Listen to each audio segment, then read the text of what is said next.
Jaipur via Kota. कृपया ध्यान आपो अहमदाबाद दिल्ली में आपका स्वागत. ಲಕ್ನೋ ಜಂಕ್ಷನ್ ನಿಲ್ದಾಣದ ಕಡೆಗೆ ಹೊರಟಿರುವರೆ Hyderabad Punjab Express পরবর্তী স্টেশন নেতাজি ভবন कृपया ध्यान दियो.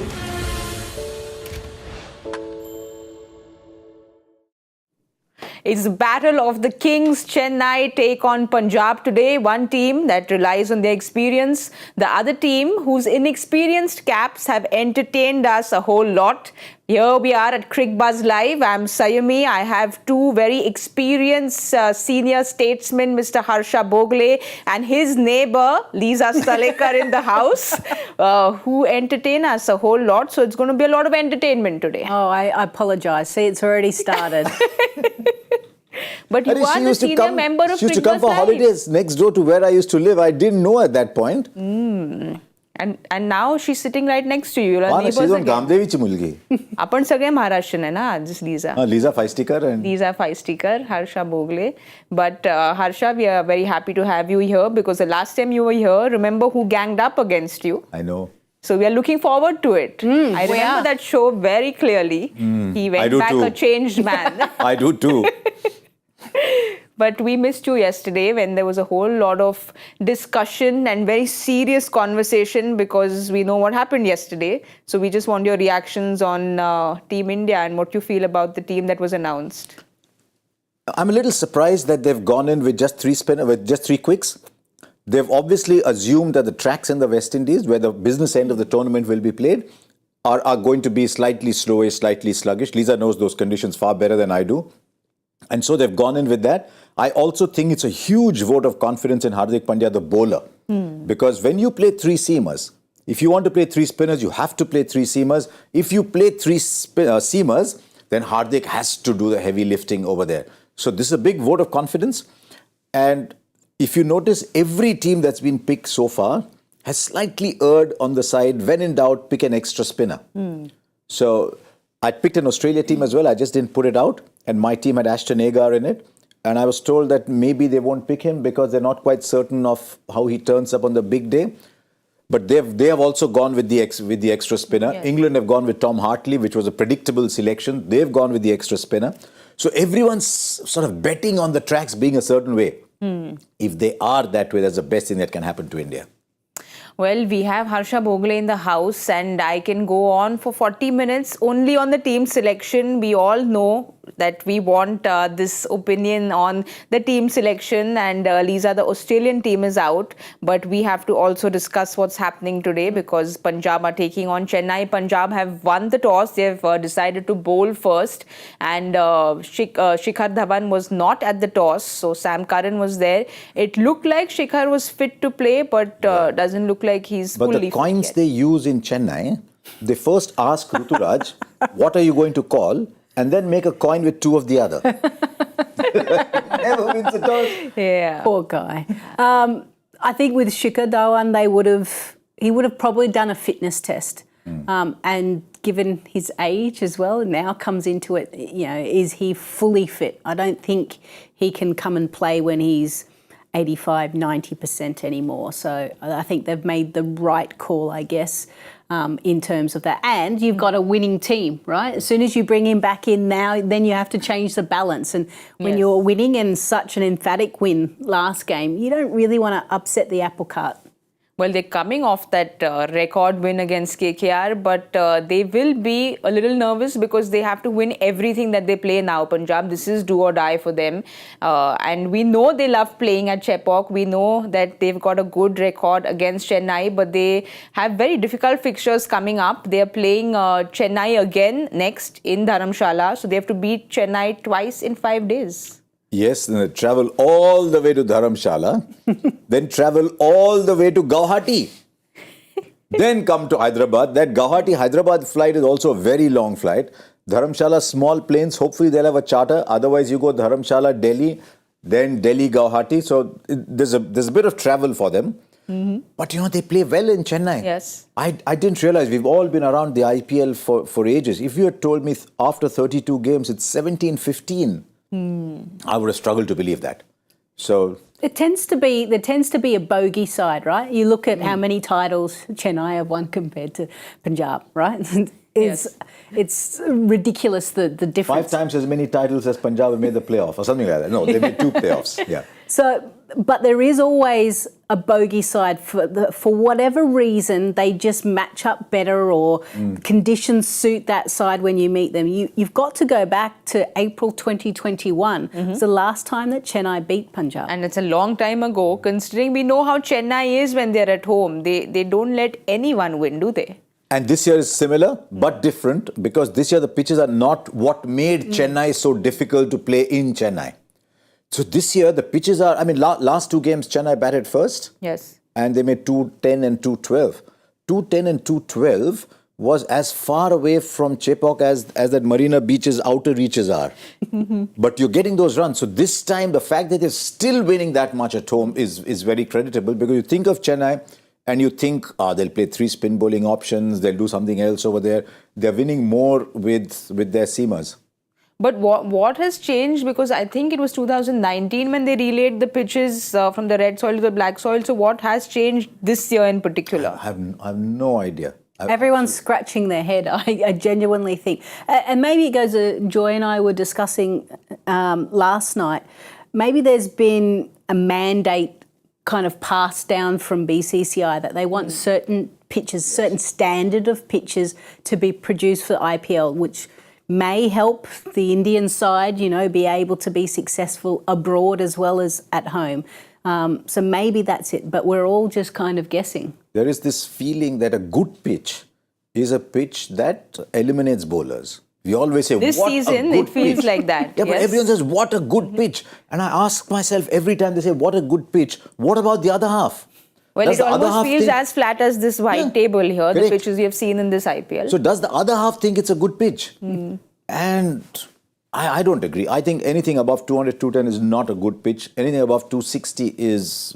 But Harsha, haven't most of the bowlers kind of said this to you and said that the ball's not doing anything, the pitches are flat?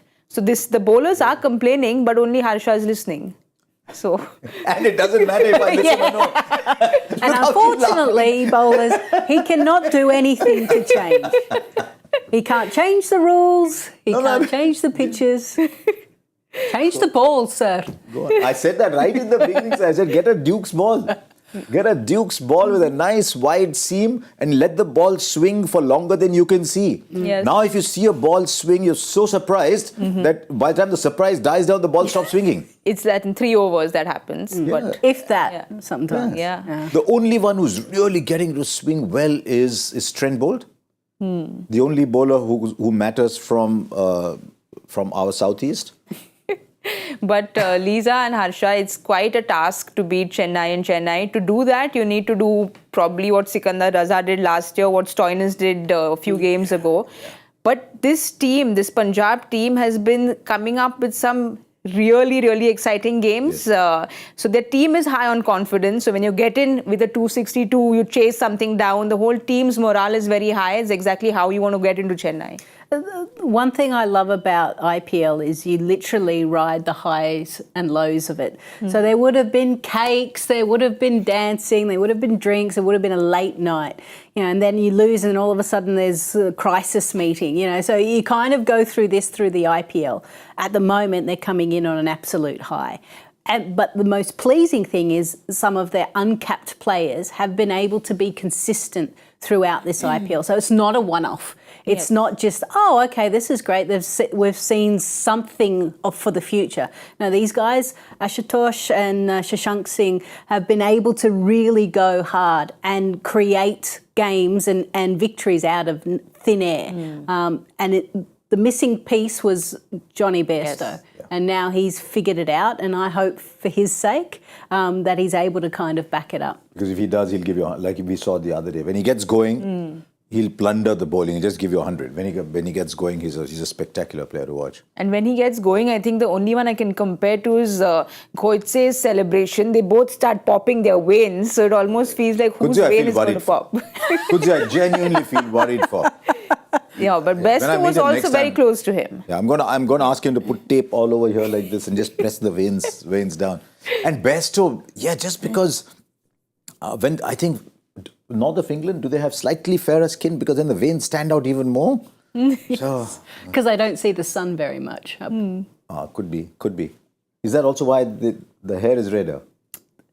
No, that I don't That is know. only best, yeah, though. that That I is don't only know. best. Those are joy factor questions. We'll leave the geography and all. He's not in the house today. We'll have a look at the points table and why this game is so important for Chennai because, Lisa, they need to break away from that 10-point muddle that they have there. They want to go into that 12 points. There are too many people there with the 10 points. Yeah, they want to kind of position themselves a little bit higher. You're right. They've got to get out of that 10-point muddle, as we like to call it, but also the fact that they're home. Every time these guys play at home, it has to be a victory. That's been their expectation for so long, and they've been able to succeed. So they kind of bank on their home matches to get them through up to the playoffs, and then depends where the games are at. So they'll need to rectify that.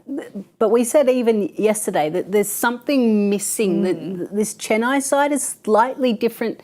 Joy was saying there's not that swagger that they're just going to cruise. There's a few unhappy people, you know.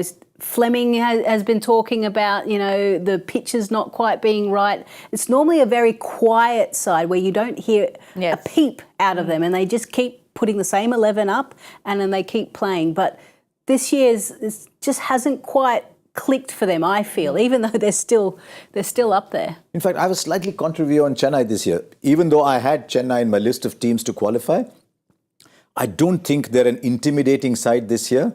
And I think it happens most times, but especially so this year. The sum of the whole is far greater than the sum of the parts. If you look man to man, you put 8 teams down, Chennai doesn't stare at you. You don't go and say, wow, Chennai. But they are performing, I suspect they're performing better than the sum of the parts. But to come back to what you were saying about this being a key game, if you put that points table up, the reason they'll be far more comfortable when they go from 10 to 12, look what happens with 6, 7, 8, 9, 10. If you say 16 is safe, 6, 7, 8, 9, 10, all 5 teams have to win every single game they play. So the moment you go past them and you go into the 12-point zone, you're on a different orbit. So they win today, they go to 12 points. In a way, they've just told 6, 7, 8, 9, 10, see you. I know you can catch me up, but nice knowing you.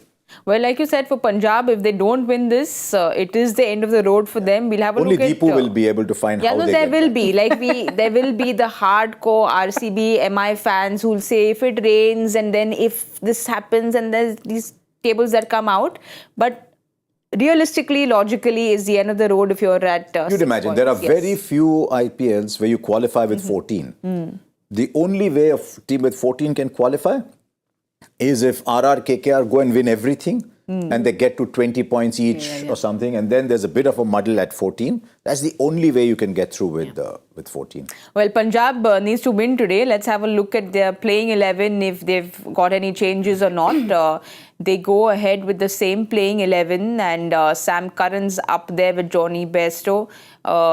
Lisa, you expected any changes, but when you win and you chase down 262, why would you change something? Yeah, I guess the only question was if Shikhar Dhawan was fit and available. But yeah, you don't change, and Trevor Bayliss kind of is the type of guy that doesn't want to change a winning formula, so he'll keep with the same thing. He probably wouldn't have said much after the team meeting. Actually, he says nothing whether they win or lose. Correct. He must be the quietest coach. Yeah. So yeah, hopefully they keep them going. He's just hoping get them into the right frame of mind. He might talk about the fact that they've had success at Chennai and that they've beaten this side, and the matchup, you know, historically is actually quite close. That's all he has to say. Let them do the rest. Brad Haddon's with him, isn't he? Yeah, yeah. Brad Haddon goes wherever Trevor Bayliss goes. Correct. And Brad does most of the talking. Maybe. I would suspect a little bit more than TB. Yes. But maybe not that much more. Yeah. But considering Trevor Bayliss has so many uncapped players with him, it's surprising that he doesn't have too much to say. But he's a very laissez-faire kind of coach. Let it be. I'll give you your space. I'll back you. You go and do well. You express yourself. Yeah, and he's come from a team where that has worked so well. He's come from England where they revolutionized white ball cricket by letting players be, by making them feel good. More and more, I'm convinced with every passing IPL, if people are happy, the skills are there in every Yes. team. But the more people are happy, the more they are comfortable, the more they're feeling wow about life, the better those teams are doing. Well, let's quickly have a look at the impact subs. I'm presuming Prabsimran will come in and open the batting. and open the batting. Other uncapped player that comes in. Like I was saying, the coach is giving them the confidence, and we are seeing these uncapped players being the heroes for Punjab. Be it Ashutosh, be it Shashank, be it Prabsimran. They've just come and risen to the occasion. The strike rate's there, the numbers do the talking, Lisa. Yeah, and as I said earlier, it's not just a one-off innings. It's not just things just fell in line for that one game and they were able to be on cloud nine. They've been able to replicate their performances. And once you do it once you do it twice, then there's an expectation. And then you've got to deal with that expectation. And all the media hype is talking about you guys. And the fact that they've been able to still perform well just shows you actually they're in a good headspace, mate. Happy cricketers. Yes. It's like a happy wife, happy life, right? You know that saying? Oh, I hope you do. I don't think your wife's going to be happy with that expression, Harsha. You do this. No, I'll tell you what Yes. happens. When Lisa's saying something, you're listening very carefully because there's always a catch somewhere. There's always a little backhand. So I was listening very carefully, saying, what Where is now? this going? What now? Where is this going? But feisty Lisa, Yes. as Harsha calls you. But talking about these uncapped players, Ashutosh, Yes. Shashank, Prabsimran, they are in the top 5 players who have the highest strike rate this IPL in the uncapped section. There is, I think, Riyan Parag and there's Abhishek Sharma. So it just shows how much they've helped Punjab reach where they have. And also Riyan Parag and Abhishek Sharma, they've been around for a while. If they had a breakthrough season, you sort of said, yeah, it was about time.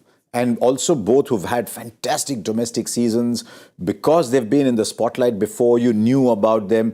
These two have very quietly done their job, especially the Shashes. They've done such a good job, but they've done it very quietly that they've hit you when things have happened.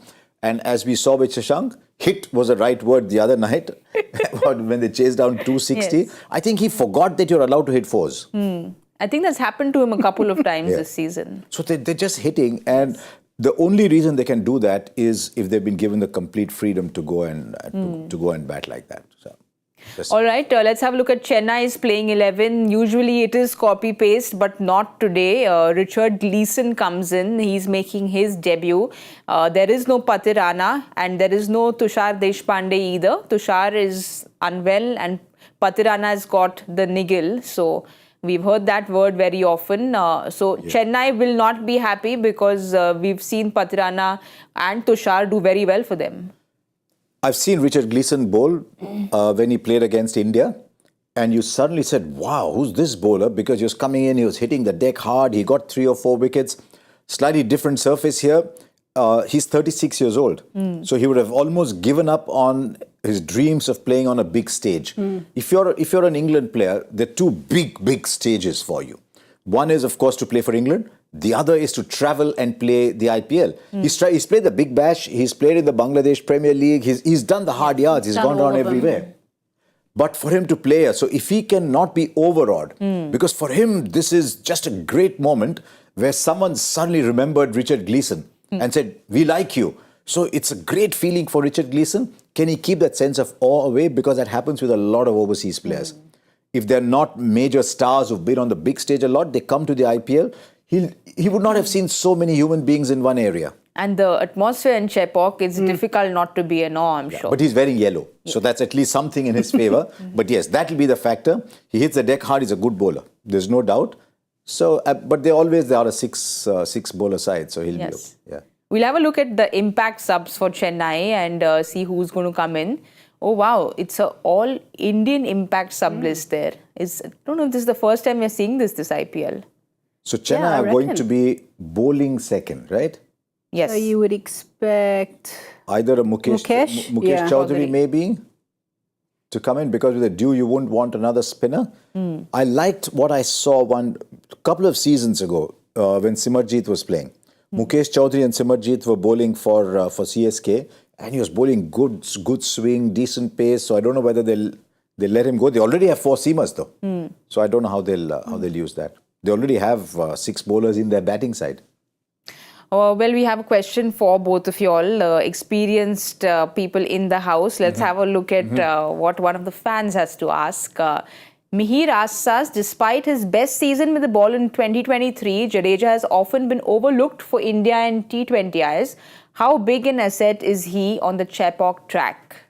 Well, Lisa, he's going to be bowling second, and the dew in Chennai, we all know how troublesome it can be. But we also know that Jadeja clearly doesn't seem to be bothered. The last match, he gave away only 22 runs. The best players, it doesn't matter what you throw at them, they'll always find a way to be able to still perform their best. You know, whether it be that he trains with the wet ball, like I've heard Rashid Khan does. You know, these guys are now playing in very specific tournaments and they know the conditions. He knows these conditions inside out, so he can prepare himself to be able to cope. What I've liked about him is that he's batting and he's being elevated and he's actually scoring decent runs. Sometimes you get pigeonholed as a certain type of player, that you're a finisher. Maybe that's the issue with Rinku Singh. Yes. You're kind of pigeonholed as a finisher, but hang on, you're actually decent, and your test career and what you've been able to do under some pressure situations has shown that you can bat. So you can even T20 cricket bat higher. And Chennai have given him that opportunity and he's been able to do it. So I think as a player as well, you know, sometimes you like to think you're a bowling all-rounder or a batting all-rounder.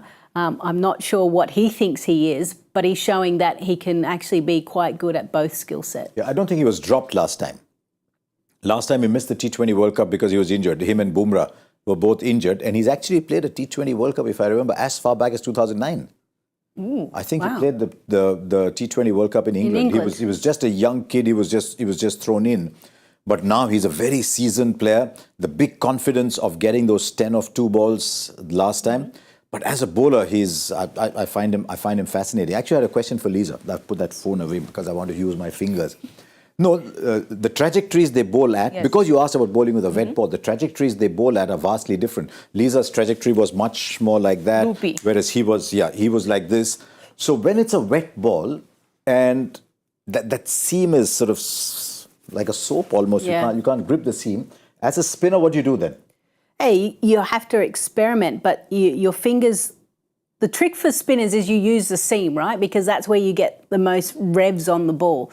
Sometimes you just have to muck around and go on the leather. But we're starting to see spinners, whether it be wet or not with the ball, they don't want to show your hand because you can see the seam. They like the scrambled seam as well. So it's practicing all of that. But we are seeing that the ball is being changed regularly, especially when dew is coming in.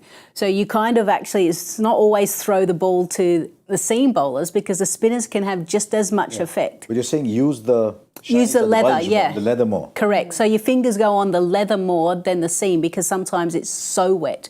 Or you try and put your finger on even the stitching.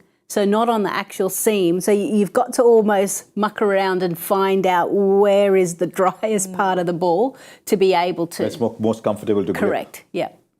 Well, I hope Chennai and Punjab are listening to this masterclass because the wet ball, Chennai will be bowling second. Punjab have won the toss. They'll be bowling first. And I hope Harshal Patel also heard what you're saying because he's been very good at Mulanpur. He's picked up 14 wickets this IPL, but 11 of them have been in Mulanpur. So clearly when he goes away and plays somewhere else, he's not really been in the best of form. So what masterclass can we give Harshal Patel? Do you think it's the size of the ground? Could well be. Also, what you just said, when it grips a little bit, his dipping slower ones. Yeah. When he's getting those dipping slower ones with a lot of movement on them, like that, he bowls a lot better. In Chennai, I don't know if he'll get it, even though he's bowling first. I don't know if he'll get it. But the flatter the tracks, the easier the ball comes onto the bat. You can almost predict he's going to be expensive. He's going to have to work much more. And you spoke about prediction and how, do you think he's kind of becoming a one-horse pony because he's bowling those slower ones? he spoke about it in his interviews that he's trying to bowl the slower bouncer and he's trying to work on that. But we haven't really seen that too much in games. So do you think he's bowling? When he first came, he could slip above 135 very easily. And he would often touch 140 and he had a good outswinger. He was a sharp bowler. I don't know if he's bowling enough of that because now I suspect people are setting up to play for the slower ball and then adapting to the quicker one. They just look upon him as someone who comes running in a long way and takes pace off. So the other thing is when people say you got to change your pace, you don't want to keep delivering the same pace to the batters because in T20 cricket they'll line you up. They read the conditions and they know the pace that's coming. People think that's pace down. Doesn't have to be. It can be pace up.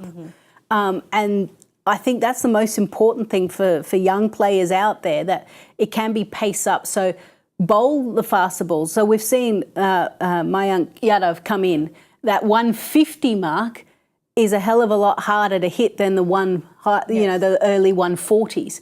So pace up is just as important. And you start to see also, as players that have been around for a long period of time, their pace goes down. Yeah, and because they get a little bit older, injuries, whatever it may be, not hitting the crease as much.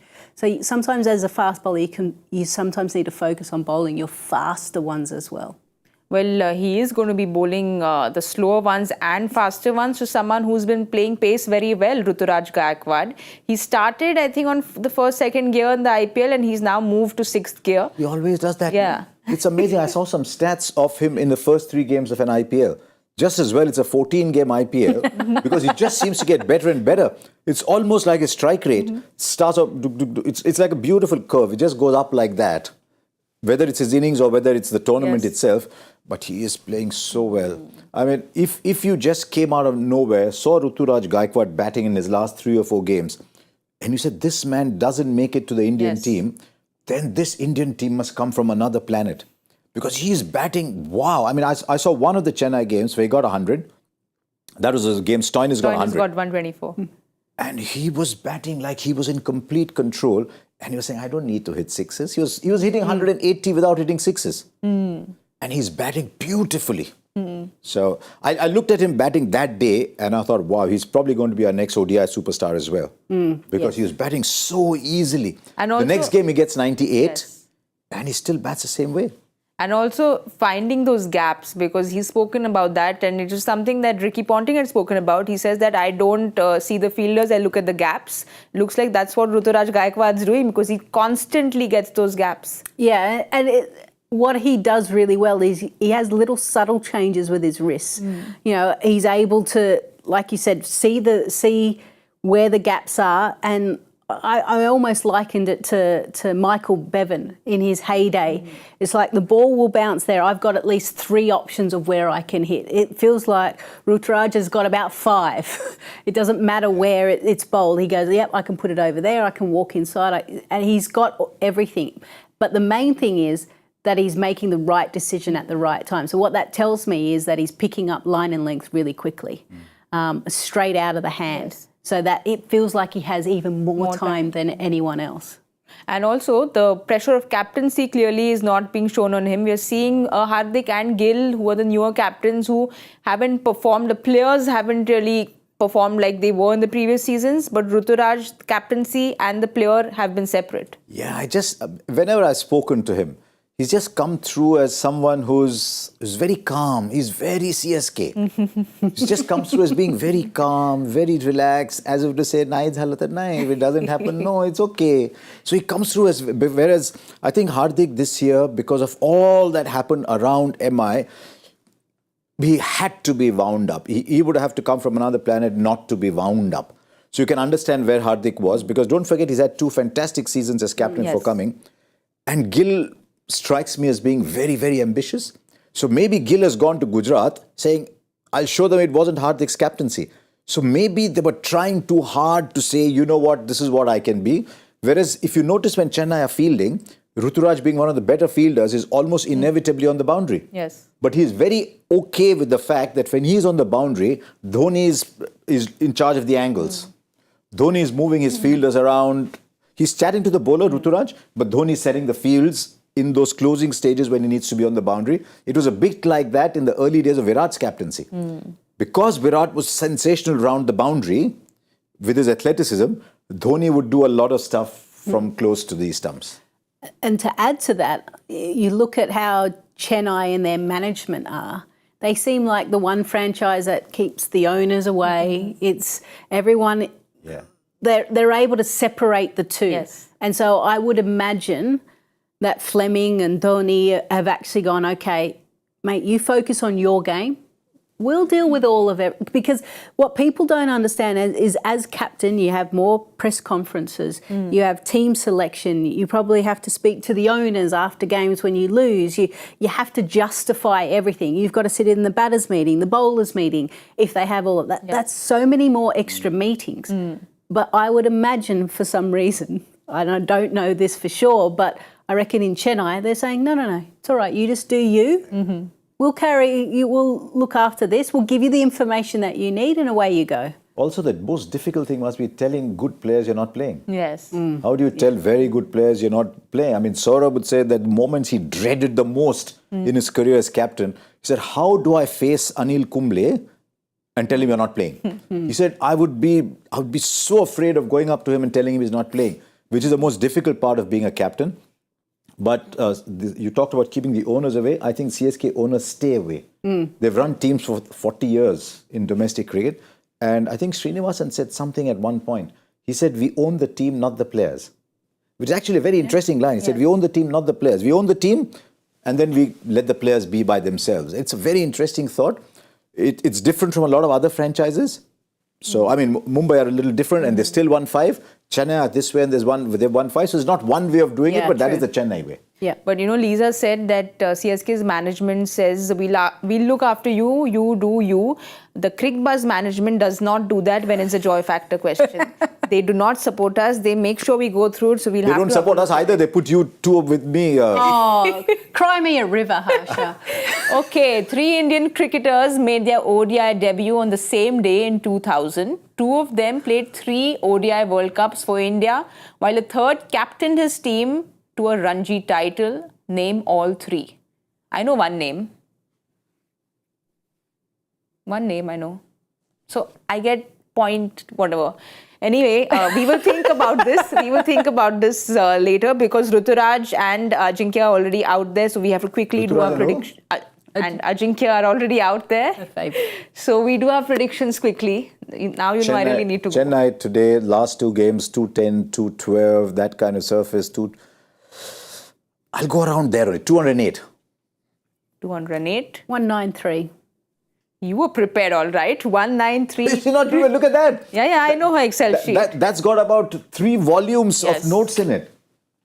I'm going to go, I'm sorry, I'm not giving the wiggle space, but I have to compete with GK. I'm going to go with 213. Why can't you go with 194 or 192? I want to go a little ahead, that's why. Hey, don't. Let her, she's allowed to pick what number she wants. And I'll tell you what's going to happen now. You said 214? 212. Oh, you said 212. And I said 208. Yes. Guess what? They'll make 211. Okay, I will have to stop this fight. I will have to stop this friendly, neighborly fight that is happening here. We can take it up outside. The Chennai openers are out. Come on. The Chennai openers are out and we need to go out of the studio as well. But we will see you all at the 10-hour point at the Cricbuzz Combox with all the updates. Jaipur via Kota. कृपया ध्यान आपको अहमदाबाद दिल्ली में आपका स्वागत ನಿಲ್ದಾಣದ ಕಡೆಗೆ ಹೊರಟಿರುವ ರೈಲು Hyderabad Co Express পরবর্তী স্টেশন নেতাজি ভবন। कृपया ध्यान दें